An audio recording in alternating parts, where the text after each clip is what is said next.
Welcome back to my YouTube channel, everybody, where it's totally normal for me to talk about movies.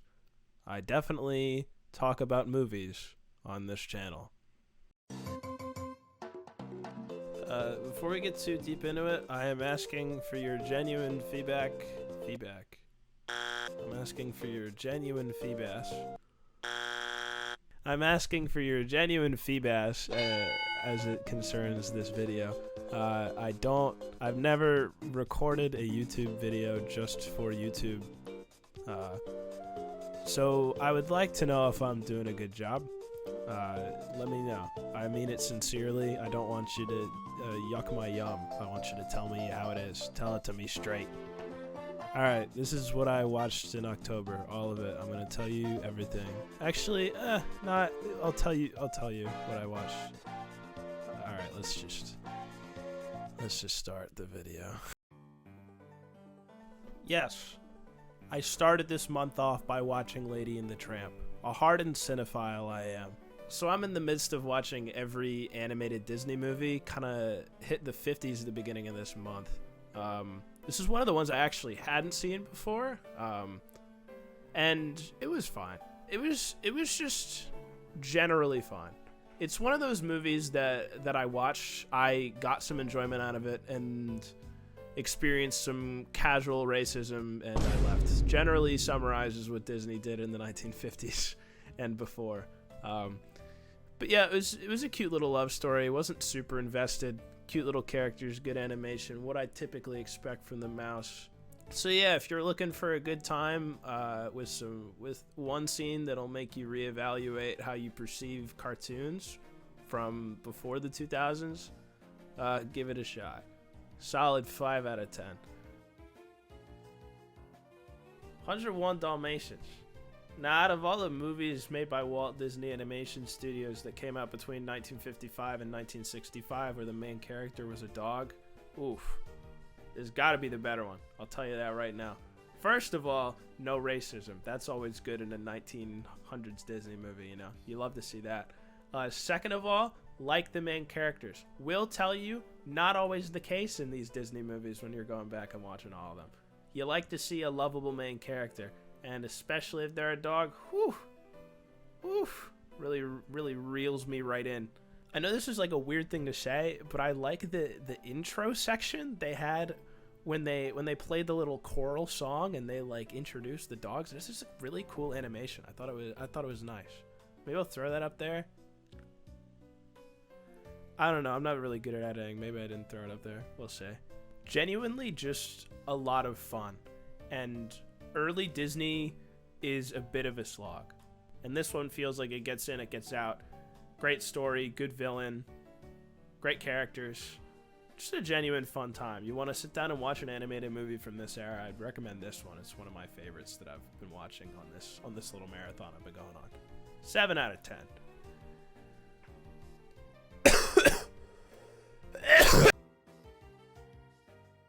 New Hassan Minaj special. I really just have loved Hassan since his first Netflix special, Homecoming King. Really big fan of how he uses both storytelling and comedy like interwoven together. I feel like usually you're better at one and worse at the other, but he manages to weave them together very well, very seamlessly. Had me engaged for 90 minutes. I was laughing, was having a good time. And yeah, he's just one of my favorite comedians working today. I hope we get another special from him quicker than 5 years after the last one. Not going to rate this. Comedy subjective, but go watch it if you like that kind of stuff. The original Friday the 13th. Let me tell you guys, I'm not a horror guy. I get scared very easily. Can I be candid with you all? I'm a little scaredy cat. Cowardly, scaredy pants. I cannot watch horror movies, so I'm trying to ease myself into doing so. And if you're planning on doing this and you're a little bitch like me, you should start with older horror movies because they're silly, they don't have as realistic effects, so it's a little bit harder for you to be scared when everything is sillier. And this was a great movie to help me ease into it. Just very typical slasher fare. And I just had fun. I watched it with my friend Duncan. It's a great time. Glad that I'm getting myself into horror because I think I'm missing out a little bit. Like a good little spook, like a good little thriller every once in a while. Also, minor spoiler alert for, I mean, it came out in 1980, guys. Like, I can't ask too much from me. Jason's, like, not in this movie? Did you guys know that? I didn't, and I was really disappointed. Wouldn't you be surprised, too? That's it. It was fun. 7 out of 10. And I watched The Sword in the Stone. It was really cool. It was, I mean this, genuinely, it was an hour and 20 minutes. It felt like 2 hours. It felt like I was decomposing while watching this movie. Not in the sense that it was just, like, terrible. It's just so unspecial. So unimpactful. I'm falling asleep trying to talk about it right now, bro. I'm falling asleep trying to talk about it. Don't watch this. If you've ever thought about watching every Disney movie, don't watch this movie. Skip it. I said it was okay. All right? 3 out of 10. More like bored in the stone.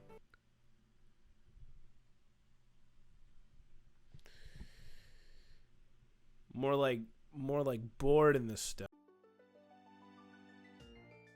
The Redeem Team. Netflix documentary about the 2008 USA men's basketball team. I'm a big basketball guy. I found out this was made by the same guy who did The Last Dance, and it shows. It looks like The Last Dance. If you've ever watched that, it looks like The Last Dance. It was good. A lot more discussion of war than I was expecting. I mean, I guess it's like world politics, right? So it makes sense that they would talk about it, but I didn't really need to know about the war in Afghanistan and Iraq and how that played into LeBron James and Kobe Bryant. I didn't really need to know that, but it was nice. It was good. It didn't overstay its welcome. It's a nice little piece. Glad I watched it. Solid 6 out of 10. Good movie.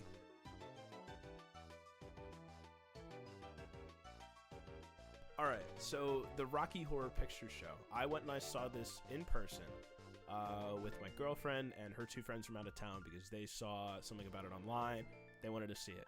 It's one of those shows with the Rocky Horror Picture Show where they show it on the big screen. There's people in front of the big screen with costumes, props, set, etc., performing it live, like in Perks of Being a Wallflower, which is the only thing that I knew about Rocky Horror Picture Show previously to this. Was from Perks of Being a Wallflower. So, we end up sitting in the back row. It's basically sold out except for the back row. We find out when we get there that that's where all the tech people sit. All of the tech people who are in Rocky Horror Picture Show have seen it hundreds of times, so they are in on everything that happens. Most people who go to see it in person also have seen the movie probably once. Whole part of the experience is the inside jokes, getting to enjoy it with everybody. There's like stuff you throw at the screen. There's like stuff that you get up and do and dance and stuff. I've never seen the movie before. So, basically, these tech people who have seen the movie hundreds of times are rattling off inside jokes, references, innuendos. Mainly innuendos, actually. It was a very large amount of just sex jokes, which I don't have a problem with, but it wasn't really like they were good sex jokes, right? They weren't like amazing sex jokes. So my ear is being talked off with a lighting person literally 5 feet away from me the entire movie. The movie's like an hour and 40 minutes long, and this person is saying a little inside joke every 5 seconds. So I don't even understand what's going on. I'm just trying to get through the plot, and there's somebody doing like a horror, hardly know her joke in my ear literally every second. The content of the movie, gotta be honest with you, wasn't super vibing with it either. It was like, okay, I was trying to understand it. I like musicals. I like the idea behind it. There was just some stuff in it that I don't know, like, I didn't really understand it. And even if I tried to understand it, I couldn't because somebody was saying a joke about boobs and having sex in my ear every 5 seconds. So mainly what I'm trying to say is is that this should not have been my first experience of the movie. If you want to watch this movie for the first time, watch it in your living room, for God's sakes. Please do not go to the theater for the first time. And then if you do enjoy it, cool. It just didn't do it for me, man. Yeah, that's all I got. Give it a 4 out of 10. Maybe there's something I'm not getting, but it just was not a great first experience for me. That's all.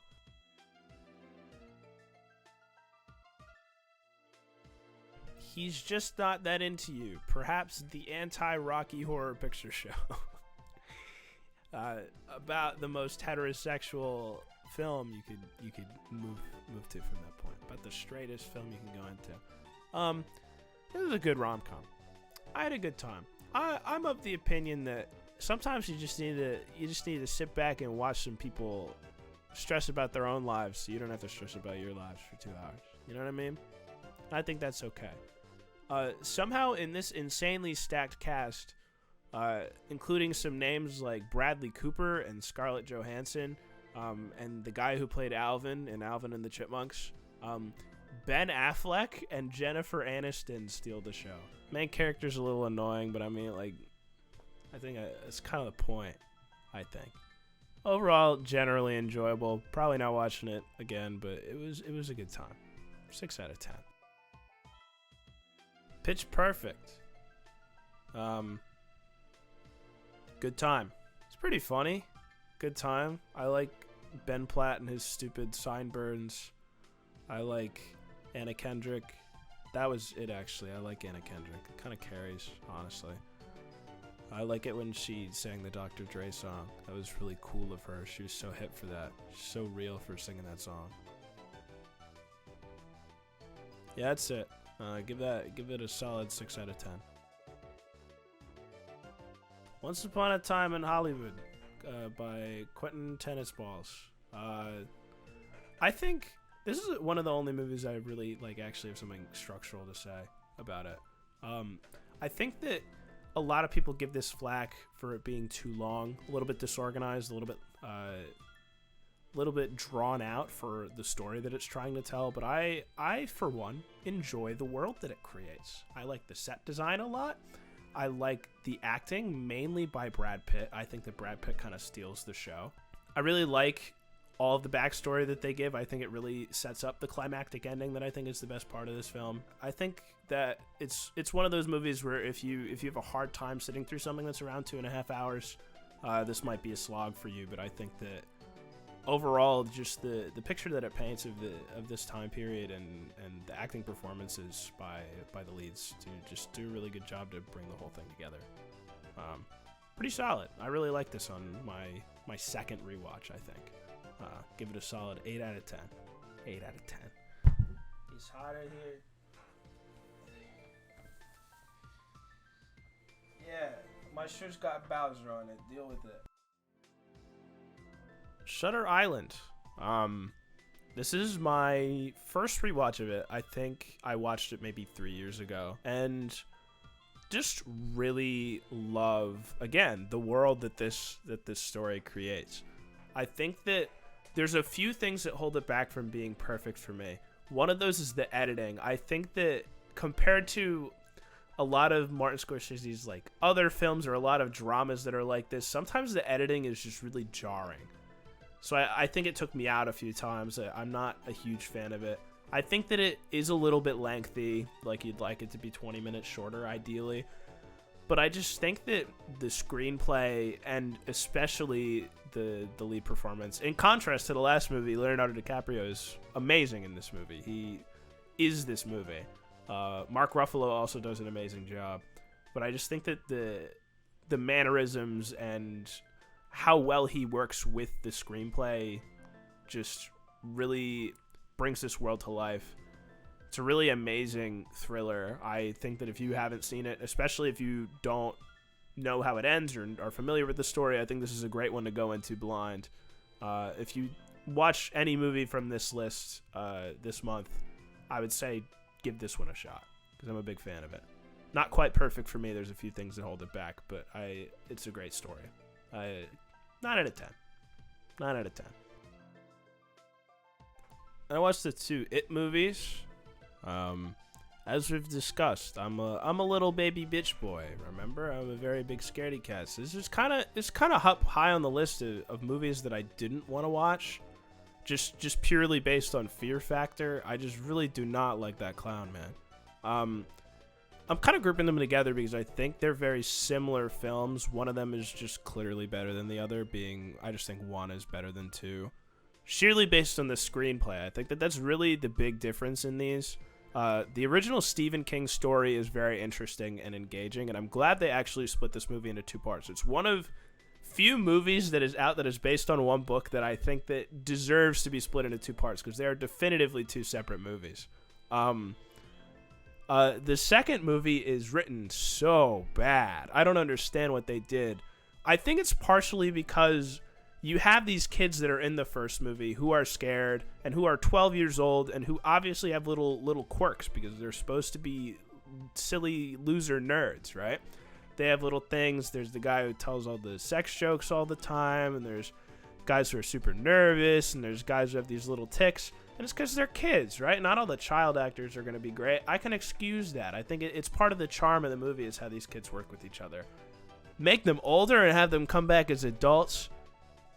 Now we might have some issues, all right? Because if you got Bill Hader reading this script and he is taking up a lot of the screen time and he's not funny, that's crazy. You're making one of the funniest people in the industry today read this garbage ass script and just take up time. So I just didn't like that about it, chapter 2, and I think it drops it like basically a full star score for me. But otherwise, I just think the production design, again, in this movie, and the animation design, especially revolving around Pennywise and his costuming and his set design and how they use lighting and effects and things to get scares out of you, I just think is super interesting. I found him very interesting as a character. I like the dynamic of the kids. I generally like the dynamic of the adults. I kind of wish it was a bit more fluid. And I think that's kind of the script's fault, not necessarily the actor's faults. But yeah, overall, I kind of gained a new perspective. Was really glad, came out of this enjoying it. I would recommend the first one. If you like the first one, watch the second one. If you don't, then don't watch the second one. It's worse. Was very pleased. Give it a 7 out of 10 and give it chapter 2 a solid 5 out of 10. That's what I would say. The new Cate Blanchett movie Tar. First of all, I'm not the sharpest tool in the shed, all right? I'm not like an omniscient viewer. I was watching the first 2 hours of this like 2.5 hour movie, and I was like, I don't like Cate Blanchett or her character. Why are they following her so heavily, and why are they kind of goading me into understanding her perspective? And then I realized that, you know, when somebody follows a character, it doesn't necessarily mean that they like them. You're allowed to follow somebody who's bad in a movie. And once I realized that I wasn't necessarily supposed to like her, I was like, oh, I like this movie a little better now, right? Because I was really worried that I was supposed to come out of it like liking her, and I was like, I hate Cate Blanchett. So well acted, like campaigned for the Oscar, like super well acted. I think that white lady can get down, bro. The Aussies know how to do it. Very claustrophobic, very like secondhand embarrassment inducing, just very interesting journey into what is essentially just like this huge ego trip. Like when you think you're untouchable and just the downward spiral that comes from it. I've seen a lot of people talk about how this movie is like about cancel culture, and I think that there's some aspects of it that come into play. I just think that is so like it devalues the film into something that it's not. It's a bit of a slow burn. Ending kind of caught me off guard. But in general, if you are in need of a good drama and you like those kind of slow burn movies, especially if you like music too, the music in this movie is gorgeous. It's so well done. Give it a shot. Shout out Cate Blanchett.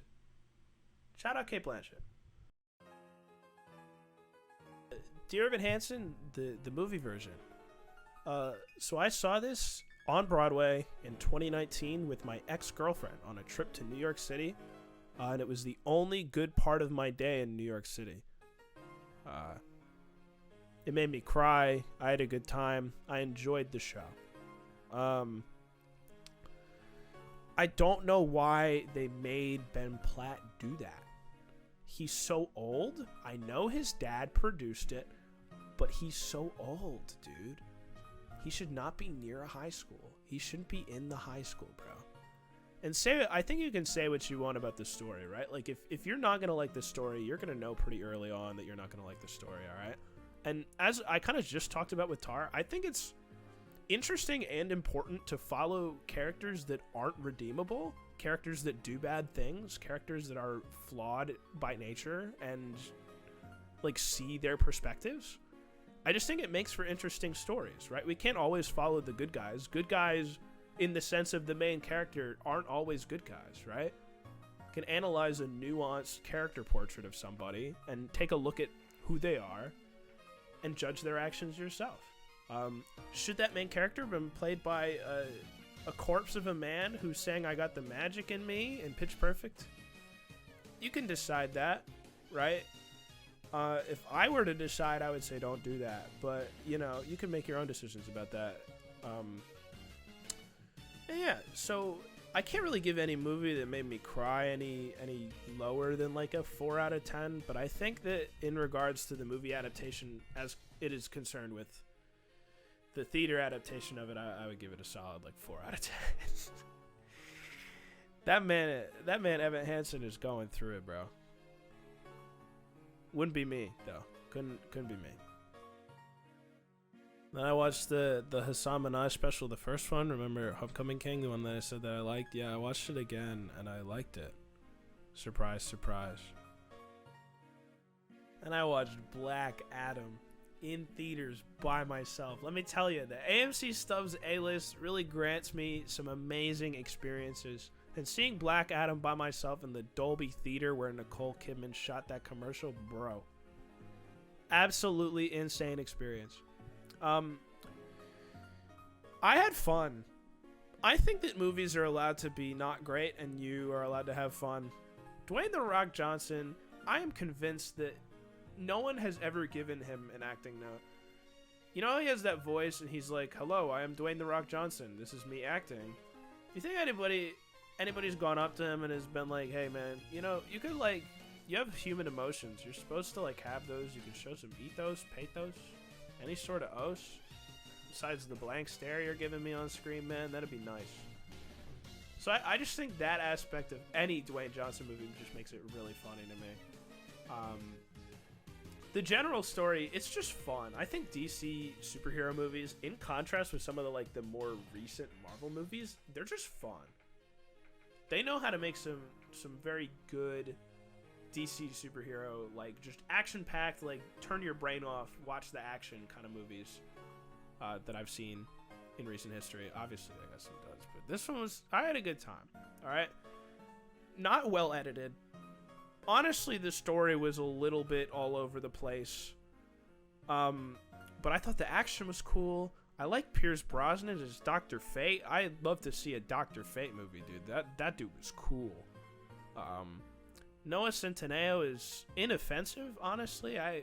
He was like fine. I forgot to add, there are several points in this movie where instead of using a door, Black Adam will break through the wall in a building.